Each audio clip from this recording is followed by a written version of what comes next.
Right, folks, we're going to be going to game 2 here between Devnol Toss and Iconaz Nuke Zerg. The map's going to be Daybreak. I'm pretty sure that Protoss got to choose it as he did lose the last game, and that was on Shakur's Plateau.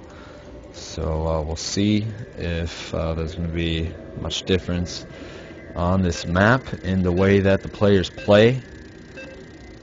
Pretty similar setups with the naturals being pretty easy to forge fast expand if you want. When I play on Daybreak, I'm more of a fan of some one base. I don't usually fast expand unless the opponent does, just because I guess it's a little wider. I find it just a little bit harder maybe to pull off that wall. Zerg doing a nice wide split. I actually don't think that was optimal, but heck, if the workers get to the minerals, that's really all that is essential. We're gonna be getting into it, both players giving a good-mannered GL, HF, and especially in HF, because StarCraft 2 is always a great time.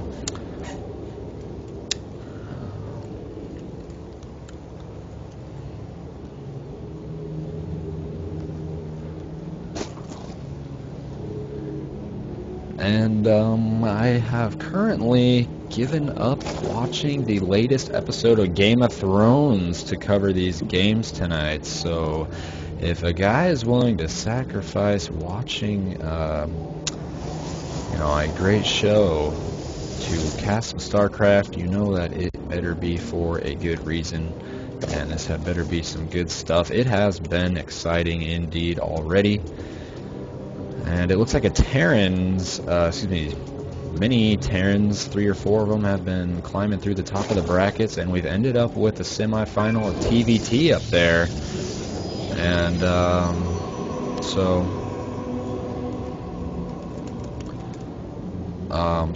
there is going to be a Terran in the finals versus one of these Zergs and Tosses. So definitely, I'm glad to see that there's not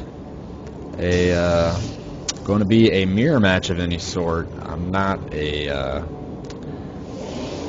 against mirror matches. They can be exciting, just like any StarCraft, but definitely I think it's a little more fun to see the variety of multiple races playing each other, especially in these tournament settings. So the spool, alright, the spool, that's the new name for the spawning pool, everyone. Just call it the spool. It's nice and simple, nice and short, and I'm pretty sure everyone's going to know what you mean.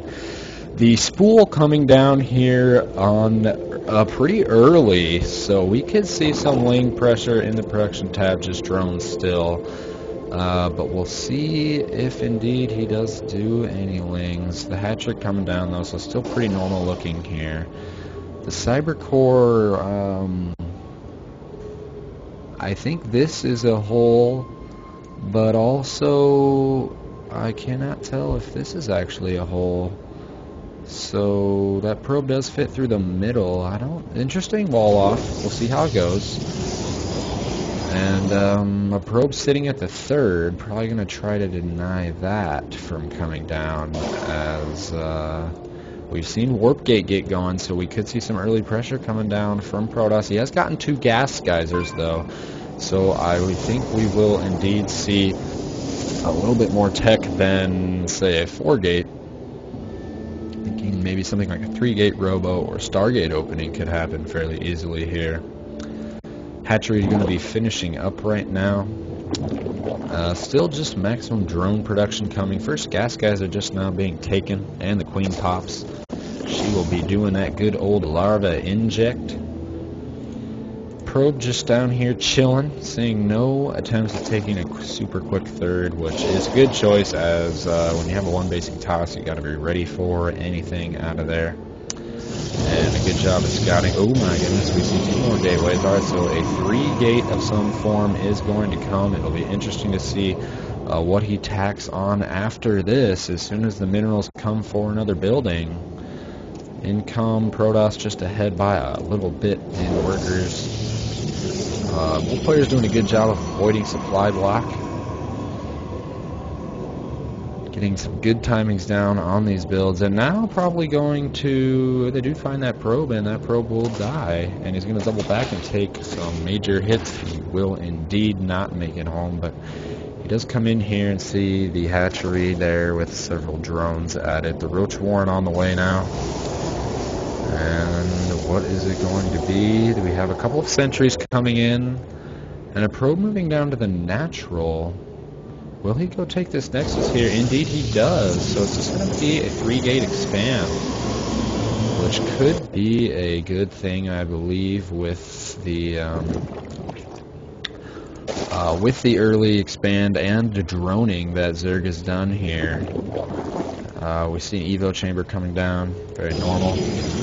It'll be interesting to see now if Icon Has Nuke goes for some form of roach aggression at this base, because if there does not come out a Robo or something else soon, roaches can be very hard to counter with just Zealot and Sentry. You have to be very good with force fields and control.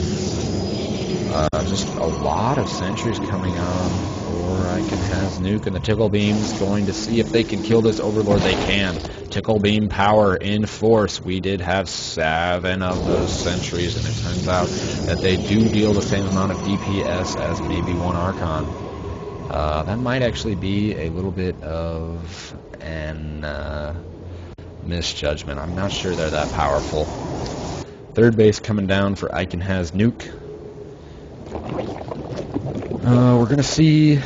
We are going to see 10 roaches coming, metabolic boost getting done, and a couple more extractors being added on, so I think some roach aggression here could be a good choice, at least to poke and prod and see what's coming down. Over here, the robotics facility is finally coming. I don't know, maybe one Immortal will be out by the time roaches come, if they do think about some early aggression. However, with this amount of sentries, one Immortal can do a ton of work, so that might be a good enough composition from Devnull here. I like this +1 upgrade. Helps out that Immortal a ton, and then those Zealots a lot against Lings, because for some reason every Zerg always goes for the attack upgrade first. Of course, going for ranged upgrade first here because of roach production, but usually when they make Lings, they always get the attack upgrade first. Important to note that the armor upgrade combats the +1 for Protoss Zealots 2-shotting Lings instead of 3-shotting Lings very well, and in fact negates that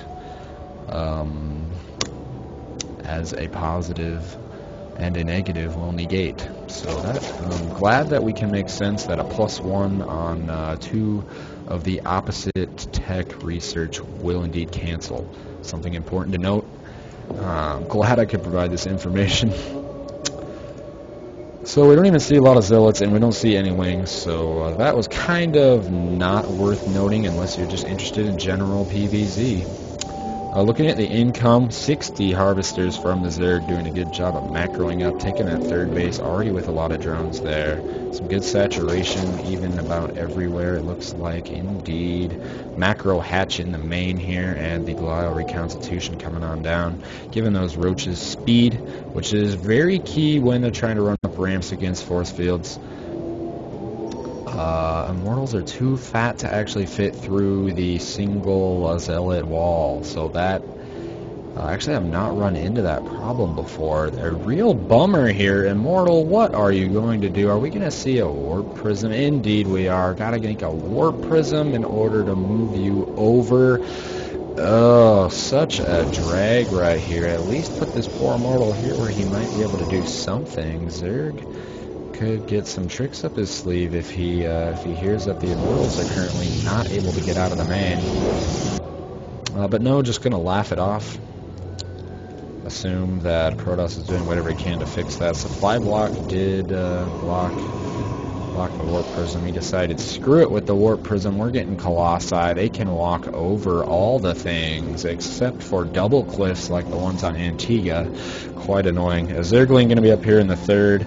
And a fourth base coming down for Zerg in the bottom right, a little bit vulnerable fourth. A lot of players take this one, especially on this version of the map where it's a full expansion. It's a little easier to protect, but for Zerg, this might be good, as it might be able to remain hidden for quite a time. Protoss really doesn't have much vision of the map, however this observer is going to be in the third, so good job there. We see mutas popping on out.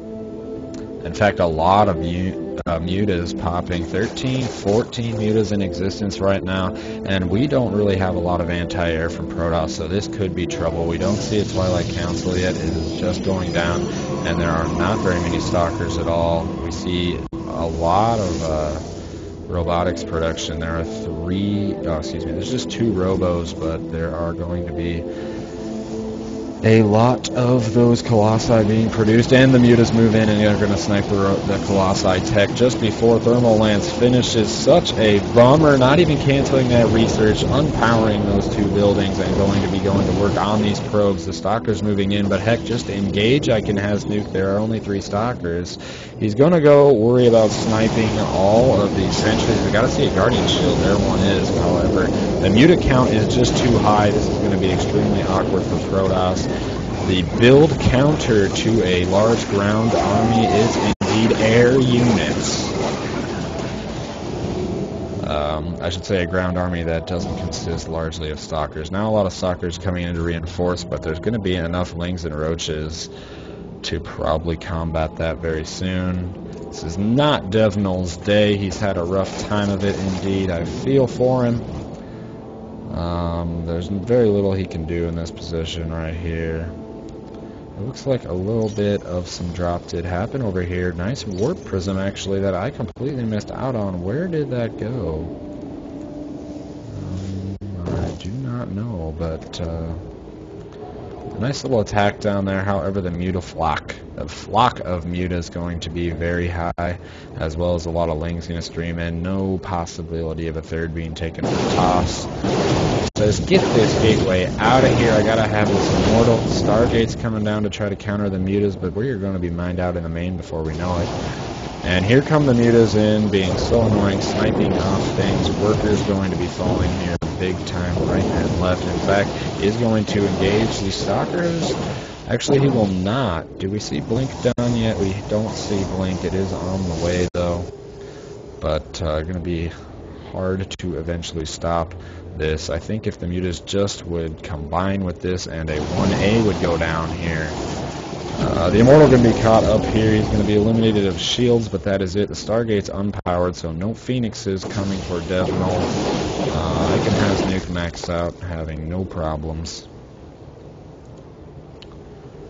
A couple of Phoenixes are stuck. They're still stuck. Powering that up, double time. The third base going to be completely denied. Good job of scouting by the Zerg. And he's going to be just poking in the front, seeing what's there. There really isn't a lot, just some Stalkers here. Lings will counter the Immortal Stalker force quite well, and the mutas and roaches will be able to clean everything up. Here comes the engagement. It looks like Protoss is going to evaporate very quickly. Everything streaming in from Zerg. Going into the ramp in a good position, but it's GG, well played from Devnol, and Icon has nuke advances to the finals.